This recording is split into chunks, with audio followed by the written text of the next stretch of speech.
Good morning, everybody. Good afternoon to our friends across the pond. Welcome to the Ticker Highlight Show. We're here every Monday at 10 a.m. Eastern Time, and myself, Leisha, Andrew, and Hans. We swap stock ideas, and we come up with a trade. We'll get to that in a second. But before I begin, I want everybody, and I mean everybody here, to sign up for Thursday. You will not regret it.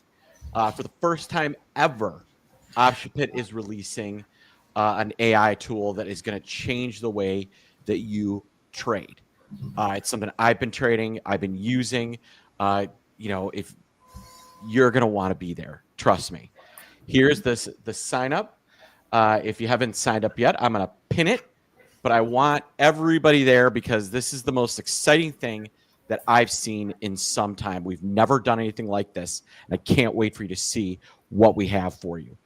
All right. Now, we got that out of the way. Let's talk these markets. Friday, I really thought we were going to take a stab at breaking over 6,400. We ran into it and stopped.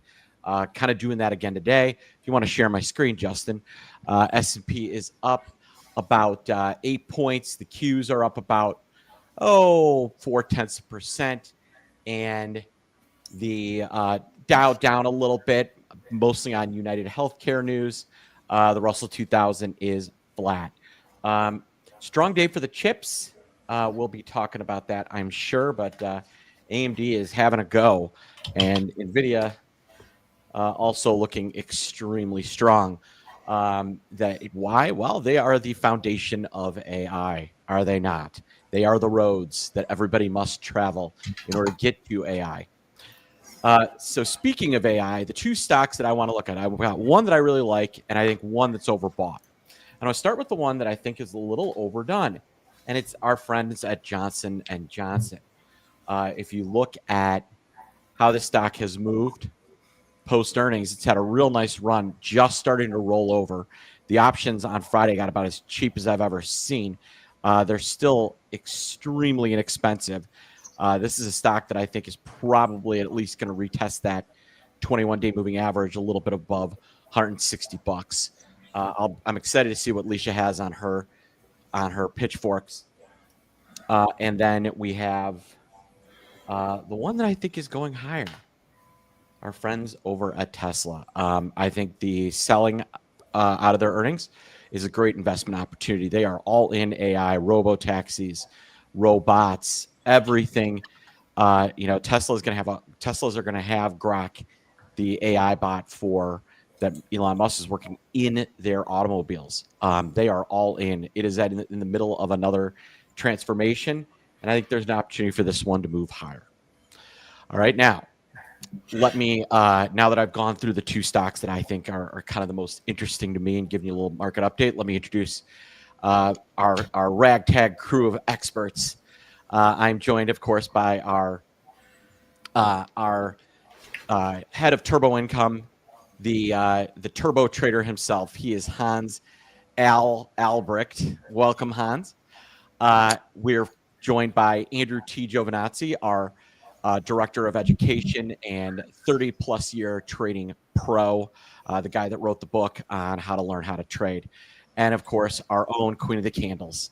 She is my queen and yours, Leisha J. Leslie. But let's start with Hans. You've got a couple of real interesting names, and I'm excited to hear what you think about him. Yeah, good morning, everybody. Good morning, Mark and Andrew and Leisha. Leisha, I always feel like you should do like one of those little queen. Remember, she used to do this weird little like queen wave. It was like very the parade wave. Yeah. Yes. Anyway, yeah. I mean, here we go. Trade deals and AI and excitement about all sorts of things that we've been constantly talking about. I'm really excited about this thing on Thursday, Mark. I think that's going to be incredible.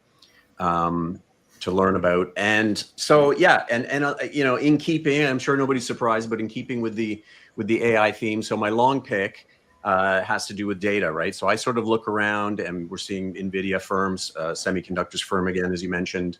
And I think, there are a couple places where I think there's, like a 99.99% chance of this happening. And one of those, perhaps even more than more GPUs being sold is data. We're just going to create untold amounts of data. It's just going to be coming out of our ears. It's just going to be everywhere on the edge as well, which means out in the world and society and devices and sensors and this sort of thing. So there's absolutely no question that this inference phase is going to involve data beyond anything we've ever imagined. So who's going to do well? Well, we don't always know the exact names, but we know that the people who are going to slice and dice it and store it and make sense of it and create insight from it are going to do well. And storage is a really big thing. So Western Digital Corp, so my two names today are kind of two pioneers in the industry. So you guys know Western Digital. If you go to Costco for years and years, they sell those little My Passport hard drives,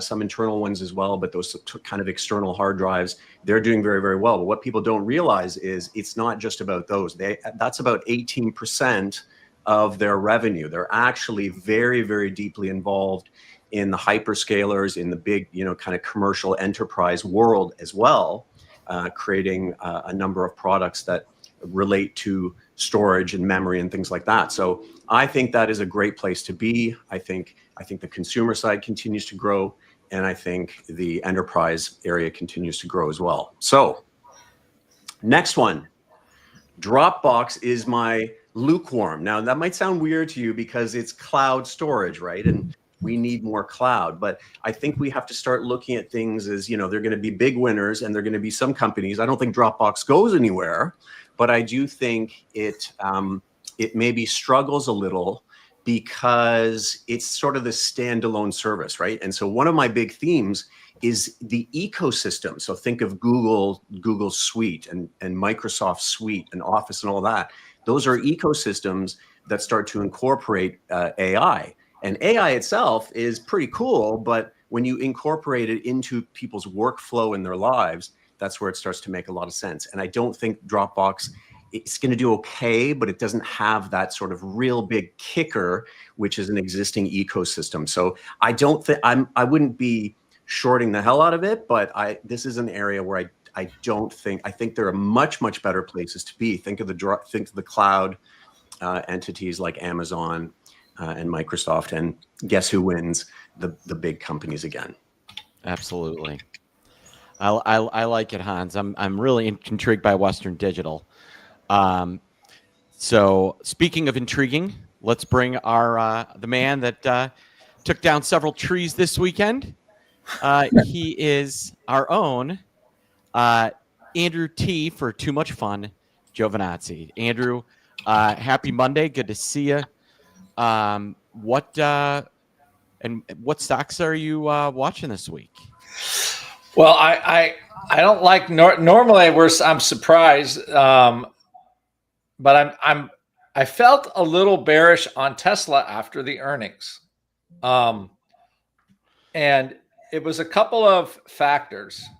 One, it's hard for me to short the stock, but I was like, I kind of wanted to actually avoid it because the first part is, they're still recovering from from Elon Musk foreign into the government, right? Still recovering from that.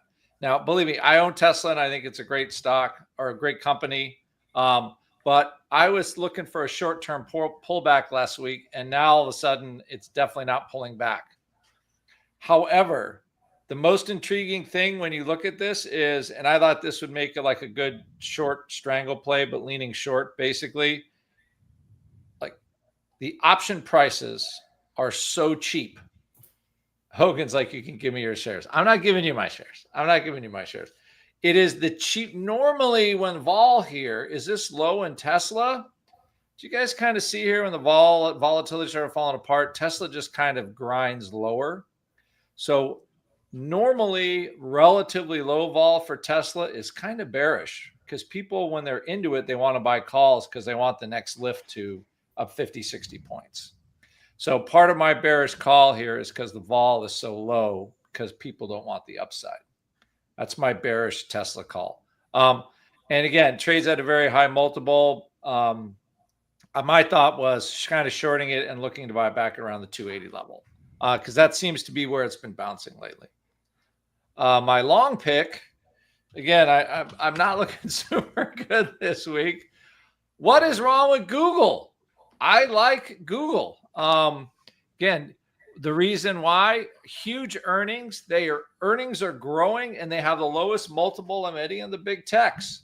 And I think the problem is because they think AI is more of a threat to Google's domain, but I haven't seen the evidence bear that out yet. Their earnings are still growing, multiple still growing. Google, for the opposite reason, right? Google doesn't have the star power of Tesla anymore. It's still just, I mean, you can look at how it kind of performs. Solid. But I had this breaking out over 200.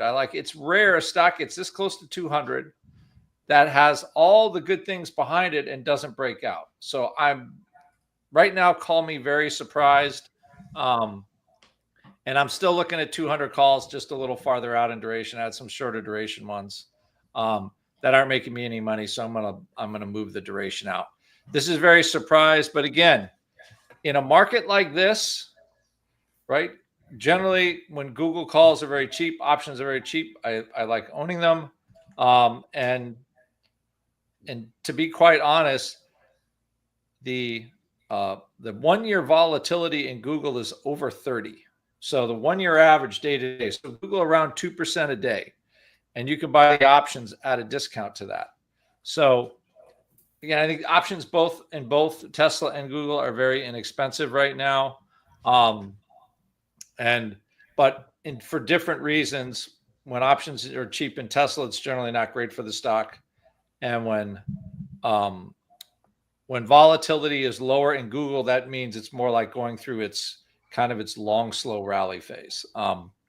Those are my observations for those two. But clearly right now, we're in opposite worlds. So they might not make the grade today. I like Google a lot. You're right. If you look at 10-day ATR, it's moving at like a 33 vol, and they're charging you at 26. It is not, these options are not expensive. So just like Western Digital, call me intrigued, Andrew. Okay. We used to call it widget Western Digital back in the day. And the woman who will solve my intrigue is, of course, our queen. She is the queen of the candles. Leisha, I'm excited to see what charts you're watching, and then to get your input on Google and Western Digital. I think we're going to drop Tesla because Andrew and I are in disagreement. Well, I had written about GitLab. I think this one's ready to take off. It's just clearing the most recent highs. It's made a triple bottom down there on support. This previous high here comes in just under 51. And then the next high from there lines up with the 200-day. I like this one higher. I chose Uber for my down. It was hard to find a down, a bearish stock the other day. Don't do anything in Uber until it trades away from the two moving averages. So negate Uber until it makes the move. But Mark, I wrote about, or I videotaped, Johnson & Johnson's on our option shopper watch list. Look at the double top. Nice hanging man, or actually just a doji there at the top. And follow through confirmation. First level support 62.43, and then the gap will be support 159 3/4. Ooh. So I like your theory on Johnson & Johnson. I had written it up myself. The RSI is turning bearish just today. Ooh. All right. And MACD's curling bearish. Okay, which other one would you like me to look at? Google? Let's take a look at Western Digital and Google. GitLab's interesting, Leisha. That's like a coding, right? It's kind of a coding sort of platform. I wonder if it's at some point, I wonder if the big companies kind of take that over with AI, but almost might be like an interesting buyout. Anyway, sorry, go ahead. No, I love your input for sure. WDC, is so straight up, it was kind of hard for me to draw a pitchfork, but you can see it is following. It held the 21-day here Friday, on a little sell off there. That's bullish, closing up there. This could become a target here, $73, or even here. Yeah, 73.18. We do have earnings. I know, that's what I was about to say. I'd love to trade this, but we do not trade around earnings, and they report on the 30th. But it is an interesting stock. And then Google was the one that, I was kind of intrigued by Google as well. But Google traded over that pretty good size resistance there, the bottom of the gap. mm-hmm. So 203 could be a target. It held my median line, though. Now it's revisiting that 191.5 support. This old resistance is now new support.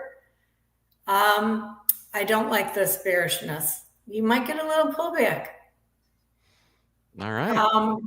Unless you keep it tight, 190 half on your stop loss. I think you might want to wait. I don't know. That just because of this bearishness at my median line, bear flagging here. Okay. Google's kind of in this weird world where it has so much good stuff going for it, and then that one kind of search overhang, right? Like they're going to dominate in some ways, and yet it's just kind of that, how much revenue are they going to lose from traditional search? So it's almost like in a kind of no man's land. But from the recent earnings, people got it wrong, including me. I was a bit bearish on it. So people got that wrong. So I wouldn't be surprised if there's a little bit more short squeeze to come if it finds a bit of a level here. All right. So, Leisha, I'm intrigued by GitLab a lot, and then I kind of like that. What do you got? J&J? Yeah, I mean, it's got, I think, a lot of room to roll over. Yeah. So, and the options on J&J are just so incredibly inexpensive relative to, relative to how it's been moving, how it moves, and where it could go. And to my point, I can go out 3 weeks, and the put that's just like right out of the money is like $1.10. I'm kind of more interested in doing some of these weeklies if they have dollar strikes, but they don't. So, I mean, the September 165 puts are only $3. That is not expensive. You can sell the 160 put against it if you want. Pay about $1.50 for that spread. We do have a buyer, few thousand of the 160 puts in September today. I do like it when I see some order flow matching my outlook. Sure. Traders have net gotten short 30,000 deltas in this thing already. Man, those consumer staples have just been crushed versus the overall market, Mark? Like they're just getting no love lately. It's where you go when you're bored, not when you think excited about things. Look around this market. It is exciting. Yeah. We're at a transformational point in human history right now. You know what I'm not excited about? Soap. Right. Did anyone catch Hans saying, "Hey, Mark"? Everyone works from home anyway, Mark. No one needs soap anymore. Okay. Exactly. I agree with you. I'm just looking at the option prices, and man, the August, it's a little wide for my liking.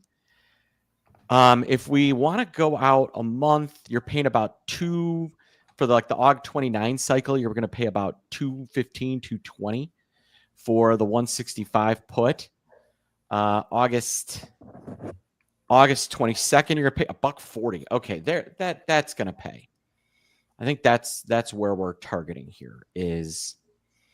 I'm looking at the August 22nd 165 put for like $140.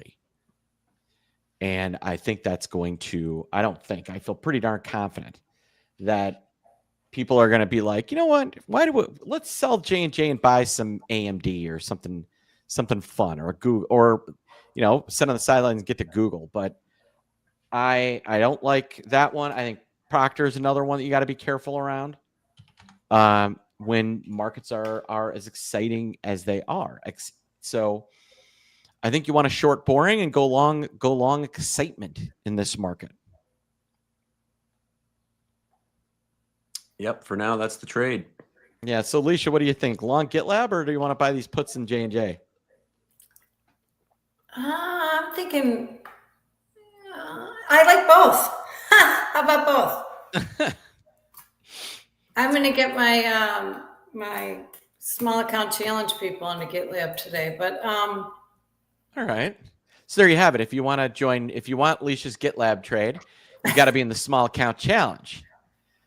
Good news, we're reopening that here. So if you give my team a call, 888-872-3301, you can join Alicia's small account challenge. But more importantly, make sure you're joining us, or just as importantly, make sure you're joining us Thursday when we're live.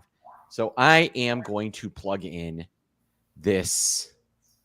nice blurb there. More importantly, yeah, I'm gonna plug in these J&J puts. Our NXC calls from last week are doing pretty well, and Peloton's still kind of hanging out. They've got another 6 months there. So I'm going to add these in. I am buying the Johnson & Johnson. I want to pay $140. Let's see. It's trade number 24, targeting 3. And I'm going to buy to open the August 22nd, 2025, 165 puts for less than 145. That is what we're target $140 or lower, but I like these ones to pay pretty nicely. So those puts have been added to our free portfolio that you can find right below, right around this room. But we're buying J&J puts. And more importantly, we want you to join me and Hannah on Thursday to learn all about what we're doing. Today it's an exciting market, right? AI is leading us. What do I do in that type of market? I come up with a solution to make money, and that is what Thursday is all about. So what I'd like you to do is, again, click the link that we've pinned in here, and join us. If you're looking for the trade, it is right below this video. You can see it. Alicia, do you have a J&J stop? Stop loss. I would say, well, if you're going to let it run, Mark, down to 59 3/4, I would say 69 3/4. All right. Okay. A little ways, but I think you're going to have a good move lower. Okay. Let me add this J&J below.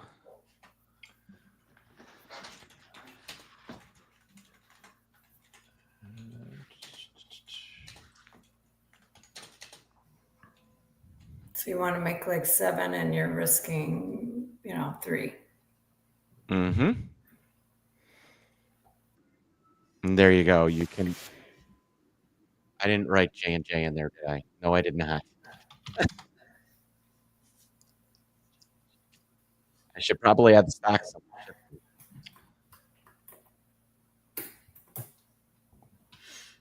All right, everybody. I am fixing this as we speak.